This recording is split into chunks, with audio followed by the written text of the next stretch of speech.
estamos en esta serie de Perseverando en la Doctrina, que vamos a terminar en el día de hoy. Es una serie cortita, solamente hemos estado 5 semanas con hoy, pero es una serie que creo que es importante y que era importante que tuviésemos, porque creo que es importante esto, perseverar en la doctrina. Y durante estas semanas hemos estado recordando, afirmando algunas enseñanzas, algunas doctrinas que Dios nos ha dejado en su palabra, en la Biblia, en cuanto a nuestra salvación, y que es importante que conozcamos, que podamos tener afirmadas en nuestro corazón. Tenemos que conocer eso, tenemos que creer eso, hermanos, y tenemos que perseverar en estas doctrinas claras que el Señor nos ha dejado en su palabra. Y si recordáis, hemos estado hablando acerca de la justificación, la doctrina de la justificación, que es el único medio por el cual el hombre puede ser salvo. Es la única forma en la cual el hombre puede alcanzar la vida eterna y ser librado de la condenación. Y nos preguntábamos esto, ¿cómo puede ser que siendo culpables, siendo injustos, podamos ser declarados justos? Porque esto es lo que significa esto. La palabra justificar o justificado es un término judicial, decíamos, que tiene que ver con ser declarados justos e inocentes delante de Dios. ¿Cómo podemos ser declarados justos e inocentes? Siendo que somos injustos, que somos culpables, según dice la Biblia, todos somos pecadores. Y la respuesta está en que Jesús pagó el precio de nuestra condena. Él pagó el precio de nuestra condena. Él cargó nuestros pecados, ocupó nuestro lugar en la cruz, muriendo por nuestros pecados para que nosotros pudiéramos vivir por su justicia. En la cruz se produjo ese intercambio, ese divino intercambio en el cual Él se vistió con nuestro pecado y murió con nuestro pecado, pero Él también nos vistió con su justicia, de tal manera que ahora Dios nos ve y no nos ve como pecadores, como injustos, sino que nos ve como justos, como inocentes, porque nos ve a través de esa justicia, a través de la justicia de Cristo. Y eso, hermano, es algo que Dios hace, es una obra unilateral de Dios en nosotros y que ocurre cuando nosotros, arrepentidos por nuestros pecados, ponemos nuestra fe en Cristo y en su obra. Y cuando hacemos eso, el Espíritu Santo viene a nosotros, nos da una nueva vida, una nueva naturaleza, y eso es lo que conocemos como el nuevo nacimiento y la regeneración, y nos justifica. Aplica la justicia de Cristo a nuestra vida de tal manera que somos justos, inocentes delante de Dios, podemos tener comunión con Dios, podemos tener vida eterna, podemos entrar en el cielo. Y ahí, hermanos, con la justificación y con la regeneración, comienza otra obra de Dios, del Espíritu Santo en nosotros, que es la santificación. Y es lo que estuvimos viendo la semana pasada, la doctrina de la santificación, que tiene que ver con ser liberados no del poder del pecado, porque ya hemos sido liberados del poder del pecado, de la esclavitud del pecado por la obra de Cristo, sino de la presencia del pecado en nuestra vida. La justificación y la regeneración tiene que ver con el nacimiento, la santificación tiene que ver con el crecimiento, tiene que ver con la madurez espiritual, y la madurez espiritual tiene que ver con ser conformados a la imagen de Cristo. Cuanto más nos parecemos a Jesús en nuestro carácter, en nuestros deseos, en nuestra manera de actuar y de vivir, más maduros espiritualmente somos. Y esa es una obra que comienza en la regeneración. La santificación comienza en la regeneración, pero es una obra que dura toda la vida, hermanos. El Espíritu Santo está obrando en nosotros y va a estar obrando en nosotros toda la vida. ¿Hasta qué? Hasta que lleguemos a la presencia de Dios. Y todo esto, hermanos, todas estas cosas tienen que ver con nuestra salvación, tienen que ver con nuestra redención, la justificación, la santificación. En el día de hoy, hermanos, y para terminar esta serie, vamos a hablar acerca de otra doctrina, la doctrina de la glorificación. Y la glorificación es la culminación de nuestra salvación. Es la culminación de nuestra redención en Cristo. La redención que Cristo llevó a cabo en la cruz del Calvario no incluye solamente nuestra alma.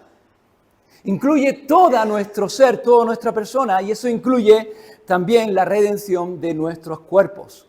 Por tanto, hermanos, la aplicación de la obra redentora de Cristo en nosotros no estará completa, no será completada hasta que nuestros cuerpos estén libres por completo de los efectos de la caída y llevados a la perfección para la cual Dios nos creó. ¿Y cuándo va a ocurrir eso? ¿Cuándo ocurrirá eso? ¿Cuándo se va a producir esa redención de nuestros cuerpos? En la resurrección. Cuando Cristo regrese en su segunda venida, nuestros cuerpos, dice la Escritura, que resucitará, seremos resucitados. Y mientras, en este tiempo, hermanos, dice Pablo en Romanos capítulo 8, 23, que esperamos esa redención.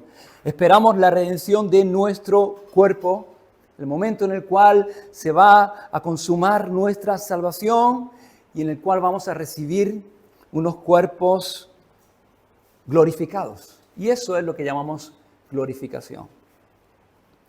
Para dar una definición, antes de seguir adelante, que nos pueda dejar un poco más claro, aunque luego vamos a ir desgranando esto, que pone aquí hay una definición que vamos a proyectar en las pantallas de Wayne Grudem, que es un teólogo, y él define la glorificación de esta manera. Él dice, la glorificación es el paso final en la aplicación de la redención. Tendrá lugar cuando Cristo vuelva y resucite los cuerpos de todos los creyentes de todos los tiempos que han muerto y los vuelva a unir a sus almas y cambie los cuerpos de todos los creyentes que están vivos, dándole a todos los creyentes al mismo tiempo cuerpos perfectos de resurrección como el suyo propio. Amén. Gloria al Señor. Esta es la doctrina de la glorificación y de esto es lo que queremos hablar en esta mañana. Y es una doctrina, hermanos, que encontramos en toda la Escritura, en toda la Biblia. Es una doctrina que encontramos en el Antiguo Testamento. Hay varios pasajes en el Antiguo Testamento que hacen referencia a este momento en el cual los santos, los que han muerto en Cristo, resucitarán. Para dar un par de ejemplos, por ejemplo, en Daniel capítulo 12, versículo 2, este capítulo 12, que es un pasaje que habla acerca del final de los tiempos en el libro de Daniel, dice Daniel que muchos de los que duermen en el polvo de la tierra serán despertados, unos para vida eterna y otros para vergüenza y confusión perpetua. En Isaías capítulo 26, versículo 19, dice, tus muertos vivirán, tus cadáveres resucitarán. Es algo que encontramos en el Antiguo Testamento, pero sobre todo es algo que encontramos abundantemente en el Nuevo Testamento. Y hay muchos pasajes, varios pasajes que hablan de este tema con bastante detalle. En Juan capítulo 11, versículos 23 y 24, si recordáis, es el pasaje de la resurrección de Lázaro, cuando Jesús llega allí a Betania y Marta se encuentra con Jesús. Dice que Jesús le dijo en el versículo 23 y 24 de Juan 11, le dijo, tu hermano resucitará. Y Marta le dijo, yo sé que resucitará en la resurrección en el día postrero.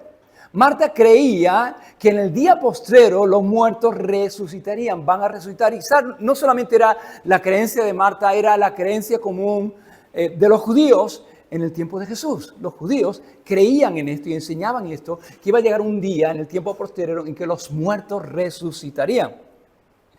Y Jesús mismo enseñó esto.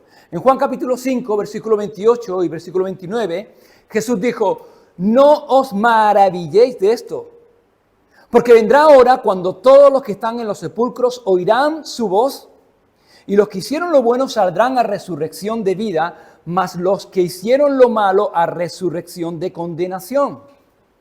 En Juan capítulo 6, versículo 40, Jesús dijo, esta es la voluntad del que me ha enviado, que todo aquel que ve al Hijo y cree en Él tenga vida eterna, y yo le resucitaré en el día postrero. Jesús dice, esta es la voluntad del que me envió, esta es la voluntad del Padre. ¿Cuál es la voluntad del Padre? Que todo aquel que ve al Hijo y cree en el Hijo tenga vida eterna, y todos aquellos que tengan vida eterna por creer en mí, yo los voy a resucitar en el día postrero. Y esa es la voluntad del Padre. ¿Os acordáis? La semana pasada dijimos que la voluntad de Dios es que nadie se pierda, que todos seamos salvos. Y 1 Timoteo capítulo 2:8 dice que esa es la voluntad de Dios, que todos los hombres vengan al conocimiento de la verdad, al conocimiento de Jesús y sean salvos.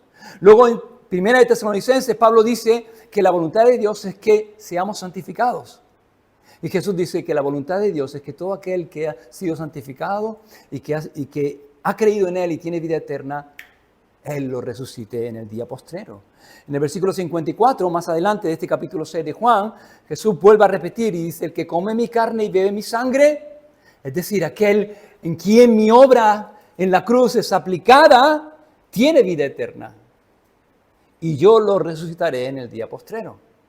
Romanos capítulo 8, versículo 11, Pablo dice, y si el espíritu de aquel que levantó, resucitó de los muertos a Jesús, mora en vosotros, el que levantó, el que resucitó de los muertos a Cristo, Jesús, vivificará o resucitará también vuestros cuerpos mortales por su espíritu que mora en vosotros. En Filipenses capítulo 3, versículos 20 y 21, dice, mas nuestra ciudadanía está en los cielos, no está aquí, está en los cielos, de donde también esperamos al Salvador, al Señor Jesucristo, el cual transformará el cuerpo de la humillación nuestra para que sea semejante al cuerpo de la gloria suya. Recibiremos un cuerpo glorificado como el de Cristo, por el poder con el cual puede también sujetar a sí mismo todas las cosas. En 1 Tesalonicenses capítulo 4, versículo 14 al 18, Pablo escribe a la iglesia de Tesalónica y dice, porque si creemos que Jesús murió y resucitó, así también traerá Dios con Jesús a los que durmieron en él. Por lo cual os decimos esto en palabra del Señor, que nosotros que vivimos, que habremos quedado hasta la venida del Señor, no precederemos a los que durmieron, porque el Señor mismo con voz de mando, con voz de arcángel y con trompeta de Dios descenderá del cielo y los muertos en Cristo resucitarán primero. Y luego nosotros, los que vivimos, los que hayamos quedado, seremos arrebatados juntamente con ellos en las nubes para recibir al Señor en el aire y así estaremos para siempre con el Señor. Por tanto, alentaos unos a otros con estas palabras. Pablo dice, no todos vamos a resucitar. Va a haber una generación de creyentes que será la generación que habite en la tierra cuando el Señor venga en su segunda venida, que no va a resucitar porque no va a probar la muerte. No todos vamos a resucitar, pero todos vamos a ser transformados. Todos vamos a recibir un nuevo cuerpo transformado. Dice la palabra del Señor. Dice 1 Corintios capítulo 15, versículo 51. He aquí os digo un misterio. No todos dormiremos, no todos van a morir. Pero todos seremos transformados. En un momento y en un abrir de cerrar de ojos a la final trompeta, porque se tocará trompeta, los muertos serán resucitados incorruptibles y nosotros seremos transformados. Amén, gloria al Señor. Así que hermanos, esta doctrina de la glorificación, que tiene que ver con eso, con la culminación de nuestra salvación, cuando el Señor resucite nuestros cuerpos y nos dé unos cuerpos glorificados, es una doctrina que encontramos a lo largo de toda la Escritura. Y hay muchos pasajes que encontramos que hablan de esto con claridad.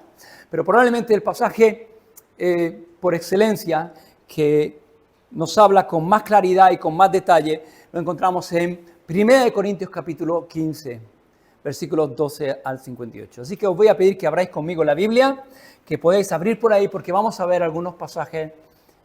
Vamos a leer, no vamos a ver todo el pasaje, no vamos a ver versículo por versículo, pero sí vamos a estar viendo en este pasaje de 1 Corintios capítulo 15 y vamos a ir aprendiendo algo más, algunas cosas que nos enseña acerca de esto, de cómo va a ser esto, de qué significa esto, de la resurrección de nuestros cuerpos, de la doctrina de la glorificación.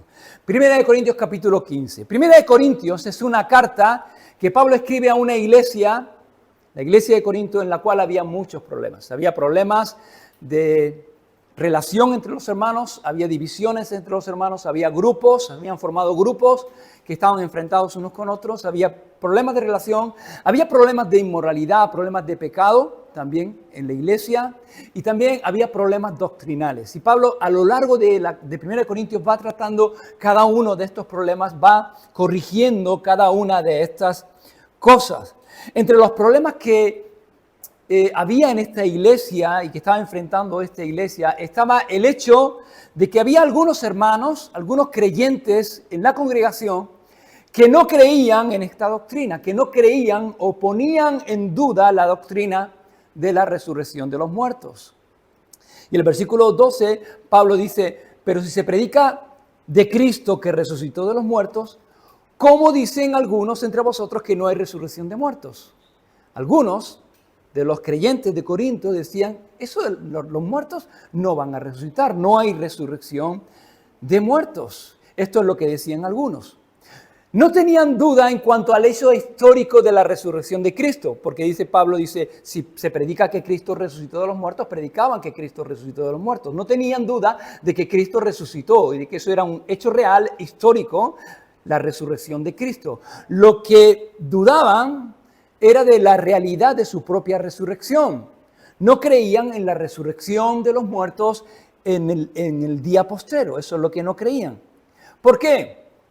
Probablemente porque en ese tiempo había una filosofía, un pensamiento, una ideología de moda que era el gnosticismo. Que básicamente lo que enseñaba el gnosticismo, esta filosofía, es que todo lo físico, todo lo material era malo y solamente lo espiritual era bueno.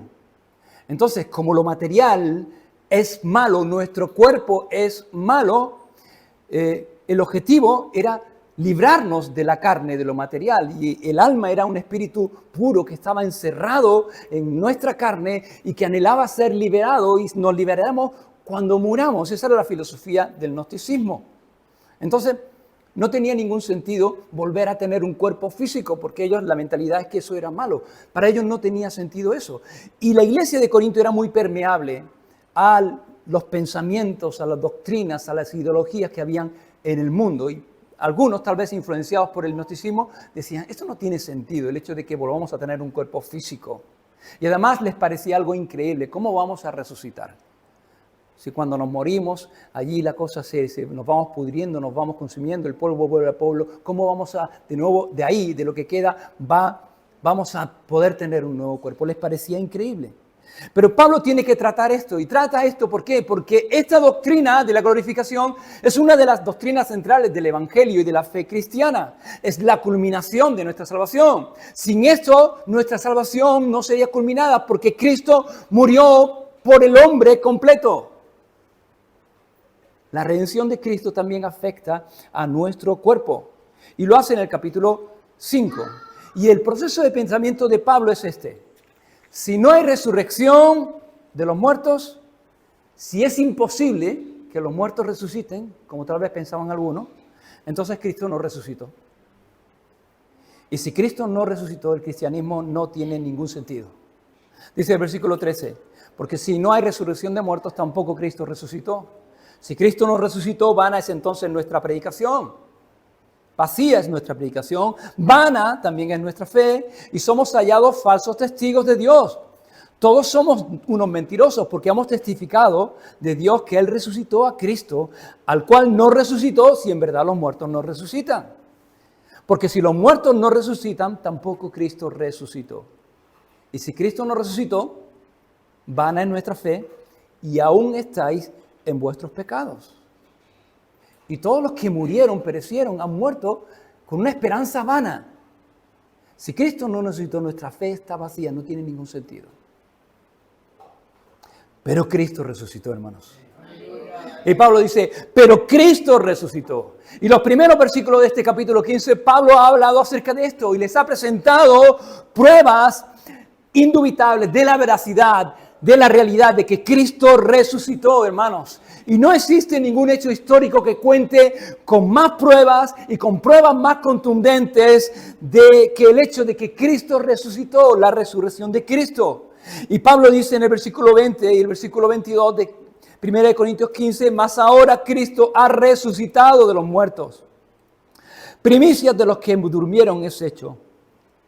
Porque por cuanto la muerte entró por un hombre, también por un hombre la resurrección de los muertos. Porque así como en Adán todos mueren, también en Cristo todos serán vivificados. La Nueva Traducción Viviente, esta traducción tal vez lo pone más sencillo de entender. La Nueva Traducción Viviente traduce estos versículos 20 y 22, lo traduce así, dice: lo cierto es que Cristo sí resucitó de los muertos. Y Él es el primer fruto de una gran cosecha, el primero de todos los que murieron. Así que, ya ven, tal como la muerte entró en el mundo por medio de un hombre, ahora la resurrección de los muertos ha comenzado por medio de otro hombre. Así como todos mueren, porque todos venimos de Adán, todos los que pertenecemos a Cristo recibirán vida nueva. ¿Y cuándo va a ocurrir esto? ¿Cuándo va a suceder este glorioso hecho? En la segunda venida, dice el versículo 23, pero cada cosa, cada uno a su debido tiempo, en orden, en su debido orden. Cristo, las primicias primero, y luego los que son de Cristo en su venida. La Nueva Traducción Viviente dice, pero esta resurrección tiene un orden. ¿Cuál es el orden? Cristo fue resucitado como el primero de la cosecha, de esa gran cosecha que va de personas que van a resucitar, y luego todos los que pertenecen a Cristo serán resucitados cuando Él regrese. Entonces Pablo lo primero que hace es establecer la certeza de nuestra resurrección. ¿Y cuál es la certeza, la seguridad de que nosotros vamos a resucitar? La certeza de nuestra resurrección es la resurrección de Cristo. Por cuanto Cristo resucitó, nosotros también resucitaremos. Vamos a resucitar, vamos a recibir un cuerpo nuevo. Y la pregunta es, ¿cómo va a ser eso? ¿Y cómo va a ser ese cuerpo que vamos a recibir? ¿Cómo serán nuestros cuerpos cuando resucitemos? Y esa es la segunda cosa de la que Pablo les va a hablar a los corintios, la naturaleza de nuestra resurrección. ¿Cómo serán nuestros cuerpos resucitados? Versículo 35, Pablo dice, pero alguno dirá, ¿cómo resucitarán los muertos? ¿Con qué cuerpo van a venir? Si cuando el cuerpo del hombre es enterrado, comienza inmediatamente un proceso de descomposición. ¿Cómo van a resucitar los muertos? ¿Con qué cuerpo van a venir? Y Pablo dice, necio, lo que tú siembras no se vivifica si no muere antes. Y lo que siembras no es el cuerpo que debe salir, sino el grano desnudo, ya sea de trigo o de otro grano. En otras palabras, Pablo dice, la semilla no puede dar fruto y no da fruto a menos que muera primero. La semilla se entierra y cuando se entierra comienza a pudrirse y tiene que pudrirse para que de ahí salga vida. Y su descomposición en la tierra es lo que da paso luego a algo nuevo, a algo mejor, a algo mayor, a un árbol, a una planta que da mucho fruto, que está lleno de fruto. Y Pablo dice, así mismo ocurrirá con el cuerpo de los creyentes. Versículo 42 dice, así también en la resurrección de los muertos. Se siembra en corrupción y se resucita en incorrupción. Entonces, hermanos, nuestros cuerpos, dice Pablo, que son como esas semillas sembradas en la tierra, no son enterrados para quedarse ahí. La semilla no es enterrada para que se quede ahí y ya está. La semilla es enterrada para que de ahí salga algo nuevo. Y nuestros cuerpos, hermanos, no son enterrados para que se queden ahí, sino para que sean levantados algún día en una condición inmensamente superior a la que nosotros tenemos ahora mismo en nuestros cuerpos. Entonces, hermanos, va a haber también una relación. Va a haber una relación entre este cuerpo que tenemos nosotros ahora y el cuerpo que vamos a recibir. Va a haber una relación en cuanto a su naturaleza. Igual que tú cuando siembras un manzano no sale un naranjo, sino que hay una relación entre lo que siembras y lo que sale, también va a haber una relación entre nuestro cuerpo, el cuerpo que tenemos ahora, y el cuerpo que el Señor va a resucitar en el tiempo postrero. En la resurrección vamos a salir con nuestro propio cuerpo, con nuestro cuerpo. Sea lo que quede en la tumba, no sé lo que va a quedar en la tumba, pero sea lo que quede en la tumba, Dios lo va a usar, lo va a transformar, lo va a tomar, lo va a transformar y lo va a usar para darnos un nuevo cuerpo glorificado, pero que tiene que ver con nuestro cuerpo. Lo digo para que nadie se haga ilusión, porque uno dice, Señor, yo cuando resucité no quiero tener este cuerpo. Mira a Brad Pitt, toma el modelo. No, vamos a tener nuestro propio cuerpo, será nuestro propio cuerpo, pero muy diferente también. Será un cuerpo glorificado, será un cuerpo perfecto. Todas las imperfecciones que tenemos nosotros ahora no las vamos a tener en la resurrección. Será nuestro propio cuerpo, mantendremos una identidad. Nuestra identidad estará también en nuestro cuerpo. Como en el cuerpo del Señor Jesús. ¿Os acordáis? La resurrección dice que vamos a recibir un cuerpo glorificado como el de Cristo. Cuando Jesús resucitó, Jesús no resucitó con un cuerpo diferente que el que tenía. Sí diferente, pero era el mismo cuerpo glorificado y transformado. De tal manera que pudo ser reconocido por los discípulos, ¿o no? Los discípulos lo reconocieron. Y la prueba de que era el mismo cuerpo es que él mantenía en su cuerpo las marcas de los clavos en el costado. ¿Os acordáis cuando le dice a Tomás, ven para acá, pon tu dedo y pon tu mano? Era el cuerpo de Jesús, pero era un cuerpo glorificado. Se le podía reconocer, era reconocible, lo reconocieron. Era un cuerpo glorificado. Pero también nos damos cuenta de que hay pasajes donde parece que los discípulos tenían cierta dificultad para reconocerlo. ¿Sí o no? ¿Habéis visto? Como que tenían cierta dificultad. ¿A qué puede ser debido eso? Bueno, pues puede ser debido eso a que era su cuerpo, pero era un cuerpo glorificado. Era un cuerpo glorificado. Y cuando nosotros resucitaremos con nuestro cuerpo, pero será un cuerpo glorificado. Morimos muchos de nosotros, o muchos mueren viejitos, consumidos, con un montón de arrugas, un montón de achaques, un montón de problemas, con problemas en la rodilla, con problemas en un montón de sitios. Pero no vamos a resucitar así. No vamos a resucitar con ese cuerpo. Vamos a resucitar con un cuerpo glorificado en su estado óptimo de perfección. Joven en su estado óptimo. Entonces Jesús resucitó y Jesús no era una persona mayor, tenía como unos 30, 34 años, pero era varón de dolores.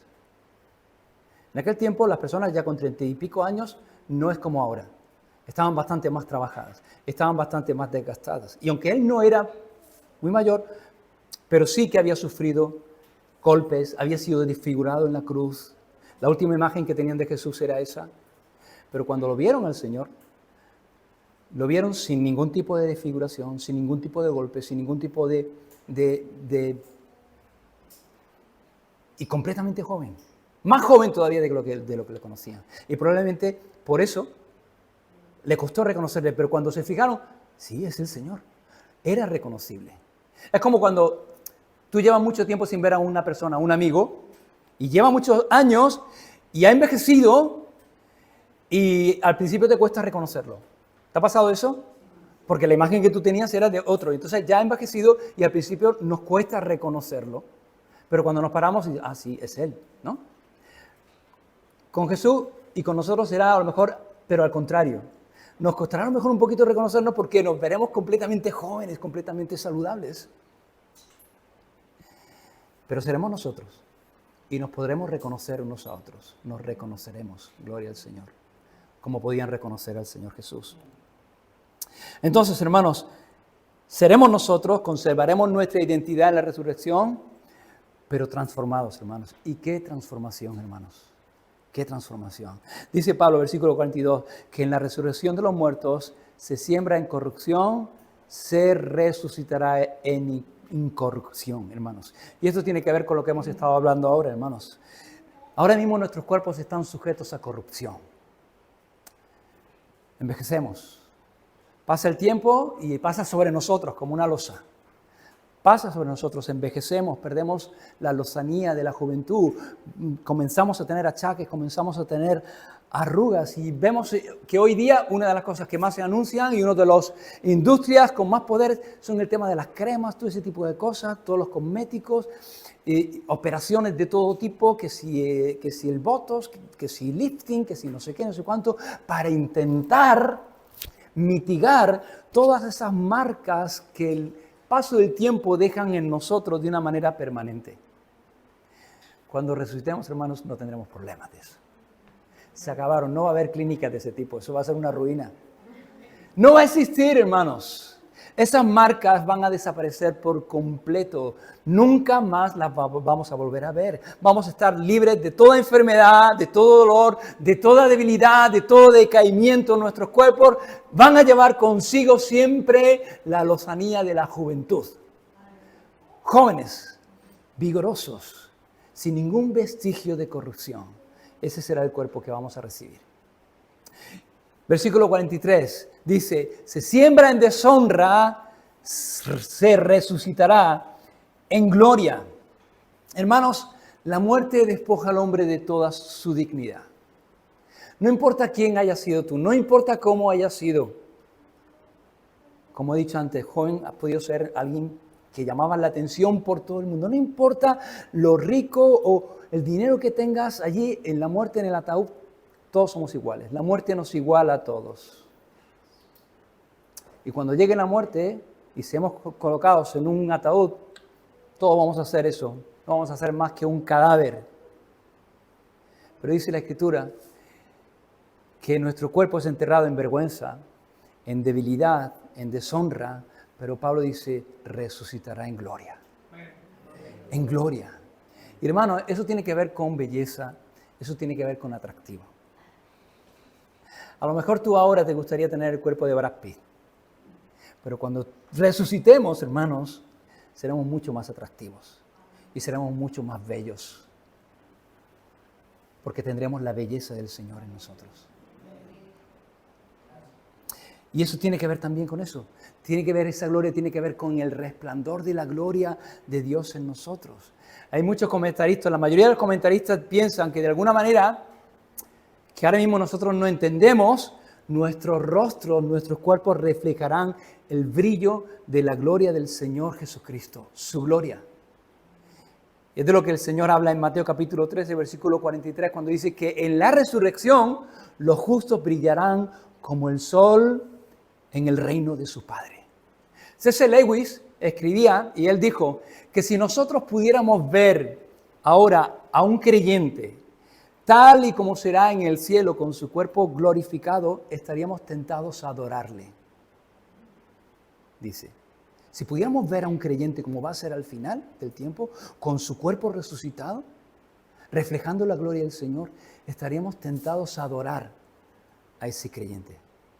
Así que hermanos, si tú pudieras ver a ese hermano o a esa hermanita que te cae tan mal o que no te cae tan bien, si lo pudieras ver cómo va a ser en ese día en el cual va a recibir su cuerpo glorificado, dice C.S. Lewis que seríamos tentados a adorarle, porque reflejaremos la belleza de Cristo también en nuestro cuerpo. Pero no solamente eso, sino que dice que continúa en el versículo 43, Pablo dice, se siembra en debilidad, resucitará en poder. Hermanos, ¿cuánta debilidad hay en nuestros cuerpos y en este tiempo? Dormimos durante la noche y nos levantamos con todo nuestro vigor. Algunos con el 50%, el 70%, pero dormimos y necesitamos dormir para recobrar fuerzas, para tener energía, porque en nuestros cuerpos hay debilidad. Dormimos, descansamos, recobramos energía, nos levantamos con vigor y comenzamos el día, comenzamos nuestras tareas y en la medida que va avanzando el día con las tareas, esa debilidad va menguando, nos vamos cansando, nos vamos fatigando hasta que llega la noche y se enciende la lucecita roja otra vez, estamos agotados y necesitamos volver a dormir para descansar y para recobrar de nuevo fuerzas. Hay debilidad, pero dice que se siembra en debilidad. Vamos a sembrar un cuerpo débil, sin mucho vigor, sin mucha energía, pero resucitaremos en poder, hermanos. En poder. En poder. En el cielo, hermanos, nuestros cuerpos no van a ser ningún tipo de impedimento. A veces nosotros queremos hacer cosas, pero no podemos. No tenemos fuerzas, ya no nos quedan fuerzas, necesitamos descansar. Pero en el cielo, nuestros cuerpos no van a ser impedimento alguno, porque pasaremos todo el tiempo llenos de energía, de vigor, de poder. Llenos de energía todo el tiempo.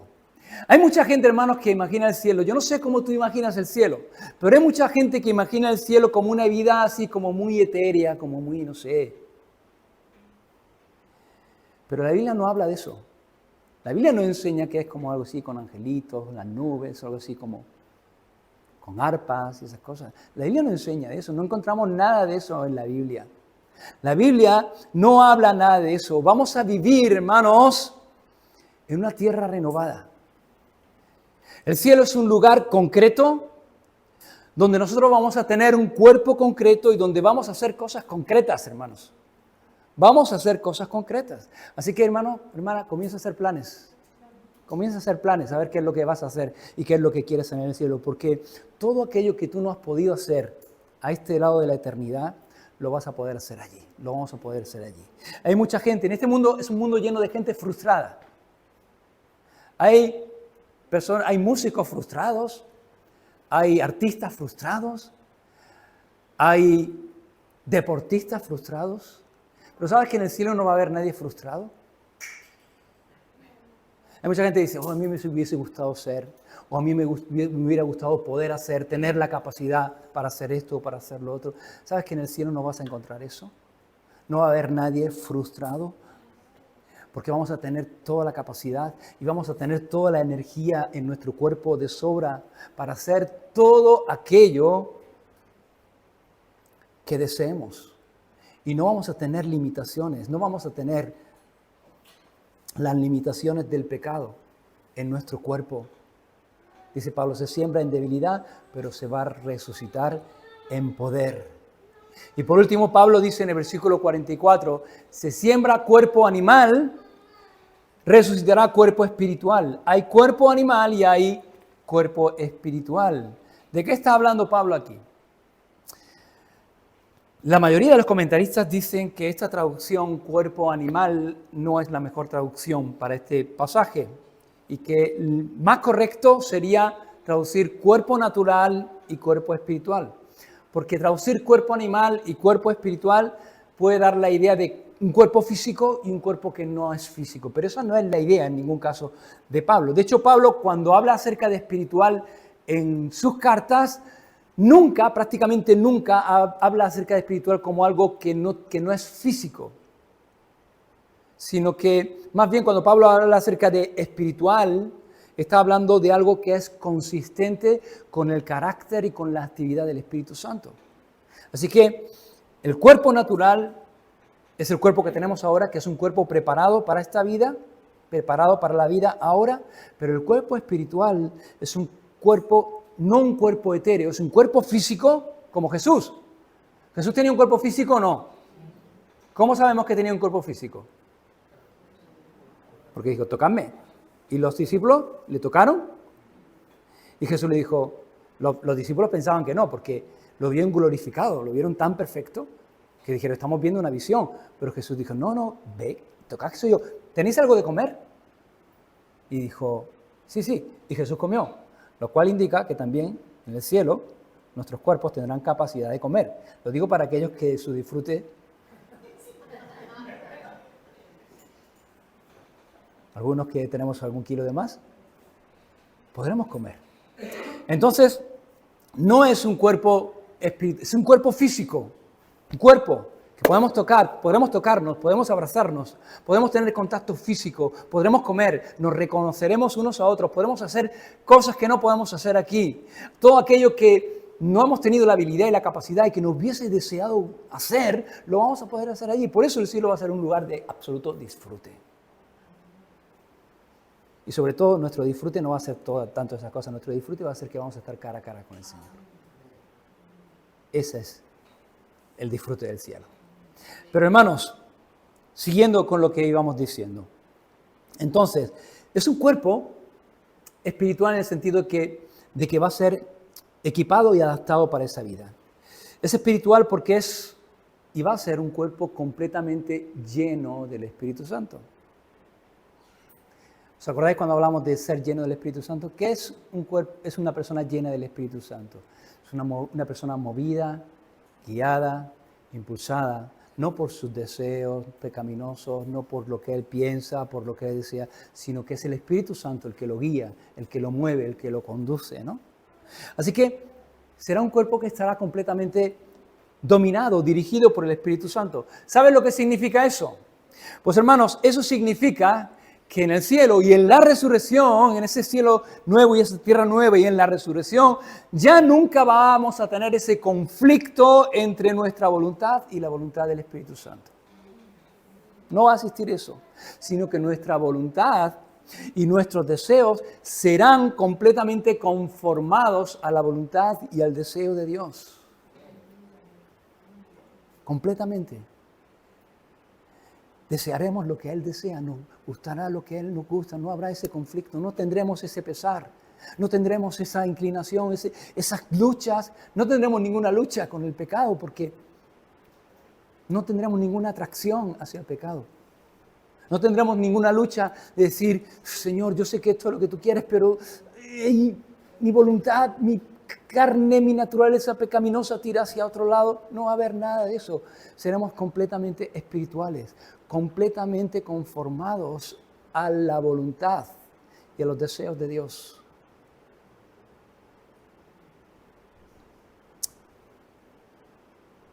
Hermanos, y esta es la esperanza que tenemos. Esta es la esperanza que tenemos en Cristo. No se trata meramente de resucitar. No es una resurrección, no es una resucitación, es una transformación. Vamos a ser transformados completamente.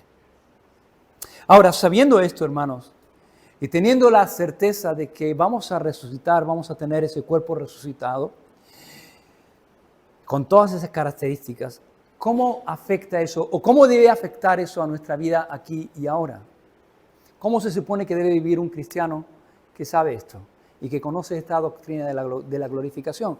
Pues eso es de lo que Pablo termina enseñando en 1 Corintios capítulo 15. Comienza hablando acerca del consuelo y del estímulo de la resurrección. La doctrina de la glorificación debe ser un consuelo y debe ser un estímulo en nuestra vida a este lado de la eternidad. Y hay dos cosas, de estas dos cosas habla Pablo en los siguientes versículos. En primer lugar, la doctrina de la glorificación es y debe ser un gran consuelo para cada uno de nosotros en esta vida, que nos lleva a afrontar el futuro con esperanza, a pesar de la realidad de la muerte. Es un gran consuelo que nos debe llevar a afrontar el futuro con esperanza a pesar de la realidad de la muerte. Hermanos, dice el versículo 54 y el versículo 55, y cuando esto corruptible se haya vestido de incorrupción y esto mortal se haya vestido de inmortalidad, entonces se cumplirá la palabra que está escrita, sorbida es la muerte en victoria. ¿Dónde está, oh muerte, tu aguijón? ¿Dónde, oh sepulcro, tu victoria? Uno de los temores más grandes y más comunes a todos los hombres es el temor a la muerte. El temor a la muerte, el miedo a la muerte. La muerte es como una sombra que nos persigue a lo largo de toda nuestra existencia en este lado de la eternidad. Es un tema del que a la gente no le gusta hablar. No le gusta hablar a la gente de la muerte. La gente lo que quiere hacer es ignorar este tema, pero la muerte nos manda recados continuamente. La gente quiere vivir despreocupado de la muerte, pero entonces la muerte nos envía un dolorcito o nos envía una analítica, un análisis preocupante que nos inquieta y el corazón se inquieta cuando pensamos en eso, cuando pensamos en la muerte. Ese futuro inquieta a las personas. Y hay mucha gente que vive angustiada pensando, cuando piensa en la muerte se angustia y no quiere pensar en la muerte. Pero hermanos, la muerte no es algo que debe inquietar al cristiano. No es algo que nos debe preocupar, no es algo a lo cual tengamos que tener miedo. Pablo decía, para mí el morir es ganancia. ¿Por qué? Porque partir de este mundo es estar con Cristo. Porque estar ausente a este mundo es estar presente en Cristo, con Cristo, lo cual, dice Pablo, es muchísimo mejor. muchísimo mejor. Para el cristiano el morir es ganancia. ¿Por qué? Porque sabemos que la muerte será absorbida en victoria. Llegará el momento, hermanos, en el que nos levantaremos y diremos, ¿dónde está, oh muerte, tu aguijón? ¿Dónde está, oh sepulcro, tu victoria? Dice el versículo 56, ya que el aguijón de la muerte es el pecado. El aguijón de la muerte es el pecado. Y cuando leía esto me acordaba de una historia que leí hace muchos años, recién convertido, siendo un jovencito. Leí esta historia y se me quedó marcada. Y es la historia de un padre que iba caminando por la calle con dos hijos. Iba caminando con dos hijos y de repente pasan cerca de una colmena de abejas. Y entonces sale una abeja que no suelen picar, salvo que sientan amenazados su colmena. Y entonces dice que una abeja sale por allí y va detrás de ellos y de repente esa abeja pica a uno de sus hijos. Y el muchacho empieza, ay, me ha picado. Y el padre va y lo atiende, y la abeja sigue revoloteando y el otro niño empieza a tener miedo y se agarra al padre fuerte a sus piernas, se abraza, papá. Y entonces el padre se vuelve al otro niño y dice, muchacho, no tengas miedo. Ya no tienes que tener miedo ninguno de esa abeja. ¿Por qué, papá? Porque el aguijón se ha quedado ya en tu hermano. ¿Sabéis que la abeja cuando pica, deja el aguijón? Y sigue revoloteando, sigue viviendo durante un tiempo, pero finalmente muere porque con el aguijón deja parte de su anatomía, parte de su cuerpo. Y el padre dice, muchacho, chico, no tengas miedo, ya no tienes que tener miedo, porque no te puede hacer daño, porque el aguijón ya está en el cuerpo de tu hermano. Hermanos, dice que el aguijón de la muerte es ¿qué? El pecado. Pero Cristo llevó nuestro pecado, hermanos. Él llevó nuestro pecado. Cristo se llevó el aguijón de la muerte. La muerte ya no puede hacernos daño, no nos puede hacer nada. Nos puede asustar, pero no nos puede hacer daño, no tiene poder sobre nosotros, porque Cristo ya cargó sobre sí el pecado de todos nosotros. Nuestro pecado ha sido pagado. La muerte no nos puede dañar. Y dice, y el poder del pecado es la ley. Pero Cristo cumplió la ley por nosotros. Él no solamente murió por nosotros, Él vivió por nosotros. Murió la muerte que nosotros no podíamos morir cargando nuestros pecados, pero vivió también la vida que no podíamos vivir cumpliendo toda la ley y nos vistió con su justicia. De tal manera que ahora es como si nosotros hubiéramos cumplido toda la ley. Y Pablo dice en el versículo 57, gracias sean dadas a Dios. Mas gracias sean dadas a Dios, que nos da la victoria por medio de nuestro Señor Jesucristo. Hermanos, llegará un día en el cual nos levantaremos, veremos el cementerio, veremos nuestras tumbas vacías y gritaremos, ¿dónde está, oh muerte, tu victoria? ¿Dónde está, oh muerte, tu aguijón? ¿Dónde, oh sepulcro, tu victoria? Y hermanos, nuestras tumbas vacías van a proclamar y proclamarán que Jesucristo reina y que tenemos un poderoso Salvador, que nos ha librado del poder de la muerte. Así que, hermanos, no tenemos que tener ningún temor a la muerte. Podemos vivir con ese consuelo en nuestro corazón, con esa esperanza en el futuro, mientras vamos caminando a nuestro hogar. Vamos caminando allí, a ese lugar. Y en segundo lugar, y para terminar, hermanos, la doctrina de la glorificación debe no solamente ser un consuelo, sino también un estímulo para nosotros como creyentes. Un estímulo para dedicarnos con más empeño, si cabe, a servir al Señor en este tiempo, mientras vamos camino de nuestro hogar. No solamente mirar al futuro con esperanza, sino servir al Señor en el presente. Y por eso dice Pablo en el versículo 58, así que, sabiendo esto, todas estas cosas, así que, hermanos míos, amados, estad firmes y constantes, creciendo en la obra del Señor, siempre sabiendo que vuestro trabajo en el Señor no es en vano. No es en vano. Hermanos míos, amados, estad firmes. y constantes y creciendo en la obra del Señor siempre, sabiendo que vuestro trabajo en el Señor no es en vano. No es en vano, hermanos. Podemos mirar el futuro con esperanza y debemos permanecer firmes y constantes sirviendo al Señor mientras vamos camino del hogar. Porque vamos camino del hogar. Va a llegar ese día en el cual se tocará trompeta. Ese día en el cual los muertos resucitarán. Y si tú has creído en Cristo, si tú has puesto tu confianza en Cristo, tú estarás entre aquellos que resucitarán y estarán con Cristo. Esa es nuestra seguridad, esa es nuestra esperanza. Amén. Vamos a orar. Una misma visión para un nuevo siglo, una generación que levanta a Cristo y se une en oración, clamando por España. Nuestras posesiones, nuestros corazones pertenecen al Señor de señores, no importa el precio, salva nuestra España.